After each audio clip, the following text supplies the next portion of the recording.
Halo Sobat Printer, selamat datang di channel IQ Printer, channel yang bahas seputar permasalahan printer. Jadi untuk pertemuan kali ini, kita tidak melakukan servis menyervis ya, atau memperbaiki printer. Namun kali ini saya sedikit bercerita tentang bagaimana cara saya memulai usaha ini. Karena ada beberapa pertanyaan di kolom komentar, teman-teman ingin membuka usaha seperti ini. Jadi perlu saya jelaskan, sebenarnya saya di bidang ini bukan hanya bergerak dalam perbaikan printer, namun di sini ada perbaikan komputer ya, seperti laptop, komputer ya, bahkan juga ada handphone yang saya perbaiki. Kemudian saya bukan hanya di komputer aja ya, bisa proyektor ya, proyektor juga, perbaikan proyektor, PC ya. Nah, di situ. Namun di sini yang saya buatkan konten itu hanya printer. Ya, kenapa? Karena saya harus fokus di satu bagian materi, yaitu bagian printer, karena untuk komputer, laptop, PC itu sudah banyak channel-channel yang bahasnya. Printer juga sebenarnya sudah banyak, cuma menurut saya lebih umum pengguna printer ya, seperti para pengguna printer yang di kantor. Mereka biasanya ingin mencari tutorial yang simple, bagaimana cara perbaikan secara cepat ya printer, seperti menginstal, mereset printer ya. Jadi saya lebih cenderung ke perbaikan printer. Nah, sini terkait temanya, yaitu bagaimana cara memulai usaha ini ya. Sedikit penjelasan ya tentang usaha servis printer. Itu sebenarnya peluangnya baik ya, cukup lumayan peluangnya. Adapun sasaran atau target menargetkan di instansi-instansi atau kantor-kantor, bisa juga di sekolah-sekolah ya. Jasa-jasa cetak yang menyiapkan printer biasanya kan butuh perbaikan printer, jadi banyak yang menggunakan jasa-jasa perbaikan printer. Kemudian yang kedua ya, cara memulai usaha ini ya. Bagaimana cara mulai usaha ini, berapa modal yang dibutuhkan, tempat, dan bagaimana cara memasarkan usaha ini. Pertama, modal dulu ya. Nah, untuk memulai usaha ini itu tergantung budget yang kalian siapkan. Jika kalian memiliki budget yang lumayan besar ya, kalian tidak perlu penjelasan saya ini. Cukup kalian cari tempat yang strategis, siapkan peralatan yang lengkap ya, dengan tenaga ahli yang siap kalian bayar. Nah, jadi masalah jika kalian punya dana minim ya, seperti saya ini pada saat memulai usaha ini memiliki dana yang minim. Nah, jika kalian memiliki usaha modal yang minim ya, saya perlihatkan dulu ya peralatan sederhana yang saya gunakan. Nah, di sini saya menggunakan ini peralatan sederhananya ya. Obeng dulu ya, obeng, dan persiapkan obeng-obeng yang sederhana aja dulu ya, yang harganya ya bisa juga obeng set seperti ini ya, obeng set seperti ini kalian bisa cari di toko-toko spare part elektronik ya, cari yang murah aja dulu ya. Kemudian apalagi, kemudian ya solder juga boleh ya. Ini untuk tahapan-tahapan perbaikan mesin ya, mainboard. Namun jika belum, ini kan murah ya, paling 50 ribuan ya. Apalagi ya, tang ya, tang seperti ini ya, tang potong bisa dipersiapkan ya. Pinset juga ya, pinset, timah ya. Kalian ya pastinya ya, jika ada solder pasti ada timah seperti ini. Yaitu ini peralatan yang umum, dan ya kalau dihitung ya paling sekitar 100 ribuan lah ya, jika dihitung secara menyeluruh. Pilih peralatan yang murah aja dulu, nggak usah. Nah, ini jika kalian sudah memiliki peralatan seperti ini ya, kalian sudah bisa memulai usaha servis ya.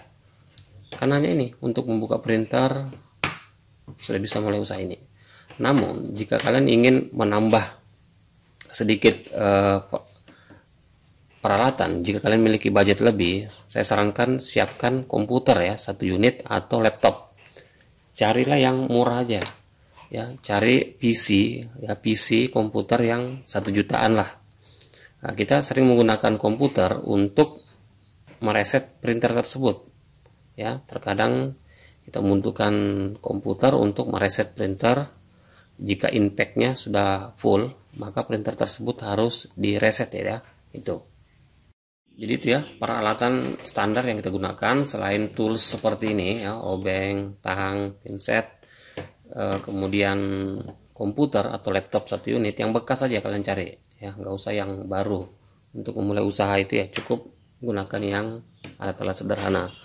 Kemudian tempat usaha ya. Nah, tempat usaha itu ya kalian tidak perlu, jika kalian minim budget, cukup kerjakan di rumah aja dulu.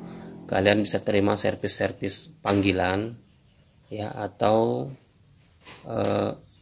di depan rumah kalian ya, seperti di tempat saya ini. Sebenarnya tempat saya ini rumah ya, tempat saya ini rumah, letaknya pun bukan di jalan poros, dia agak masuk ke kayak gang gitu ya, gang. Nah, tempat saya kayak gini ya, jadi bukan, tidak perlu jalan poros ya. Bahkan tempat saya ini bisa dikategorikan sunyi ya, jarang kendaraan yang lewat di sini. Nah, terus bagaimana cara memasarkan ya, jika tempatnya seperti tempat saya ini, atau kalian tidak punya tempat di jalan-jalan poros atau tempat-tempat strategis. Memang sih ya, tempat-tempat strategis ya, seperti di jalan poros, di kampus-kampus, di sekolah ya, dekat kantor, itu lebih strategis. Namun jika kalian masih minim budget ya, cukup kerjakan di rumah ya, di garasi rumah kalian gitu. Dan cara masarkannya sekarang itu tidak terlalu rumit, karena ada semacam online ya, media-media online seperti Instagram, TikTok ya, Facebook. Kalian bisa manfaatkan itu, dan juga kalian lebih banyak kerjasama dengan relasi-relasi instansi pemerintahan atau instansi swasta ya. Kalian banyak perkenalkan tempat usaha Anda melalui relasi teman. Misalkan kalian punya teman yang kerja di satu instansi ya, promosikan ke dia bahwa saya punya tempat servis, jika kalian ingin bisa hubungi tempat kami. Nah, seperti itu ya tempat usahanya. Dan teknik pemasarannya juga seperti itu. Itu yang saya lakukan. Saya perbanyak kenalan dengan teman-teman yang kerja di beberapa instansi. Saya lakukan pemasaran kepada mereka. Saya berikan nomor handphone atau kartu nama. Nanti kan itu seiring waktu mereka akan saling share kepada teman-teman yang lain. Nah, ya, jadi tidak perlu lagi tempat-tempat yang strategis. Cukup manfaatkan apa yang kalian ada. Jika punya rumah sendiri ya lebih baik lagi. Atau jika kalian ngontrak ya, kerjakan di tempat kalian. Atau bisa juga, yang saya lihat di tempat saya ini ada yang servis panggilan. Dia hanya memanfaatkan sepeda motor. Di sepeda motor tersebut ada semacam box untuk tools ya. Jadi dia antar jemput ya. Dia mengambil printernya, kemudian dia kerjakan di rumahnya. Setelah printernya selesai, dia kembalikan lagi ke tempatnya. Kemudian ya, yang ketiga itu kalian harus menyiapkan part-part ya, spare part printer ya, seperti ini ya. Saya menyiapkan seperti ini ya. Ini part-part seperti roll ya, roll ini ya, fleksibel, ini sensor, apalagi ini ada fleksibel ya, karet-karet roll seperti ini. Ini harganya murah ya, harganya murah, sekitar 5 ribuan sampai 10 ribuan.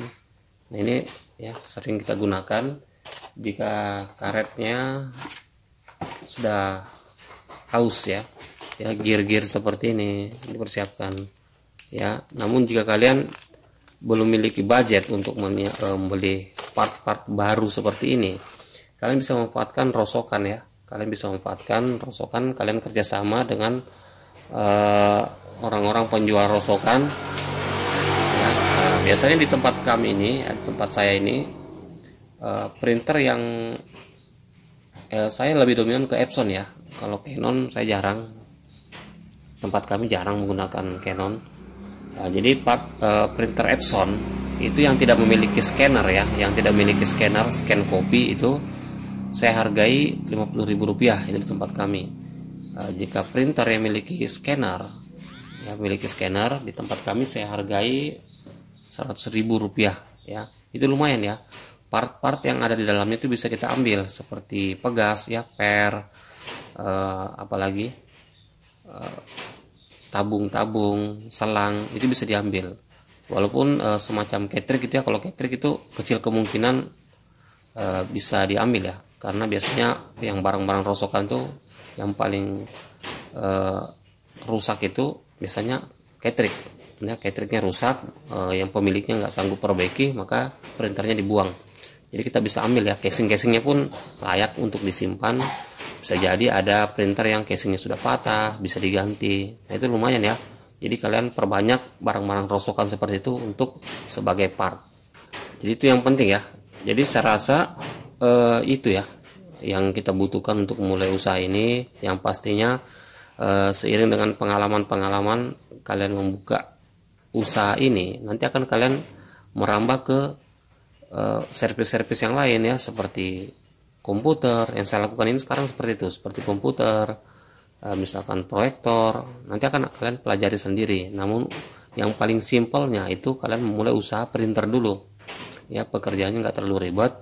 Dan jika kalian masih minim skill ya, tidak perlu melakukan kursus-kursus lah, banyak tutorial-tutorial di YouTube ya. Kalian catat channel-channel yang memang benar-benar mengedukasi ya, kalian catat, kalian bisa berlangganan di channel itu ya, kalian bisa belajar di situ.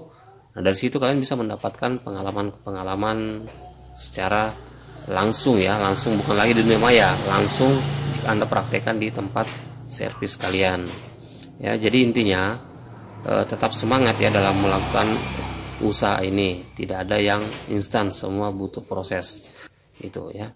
Jadi cukup segitu ya informasi bagaimana cara membuka usaha servis printer ini ya.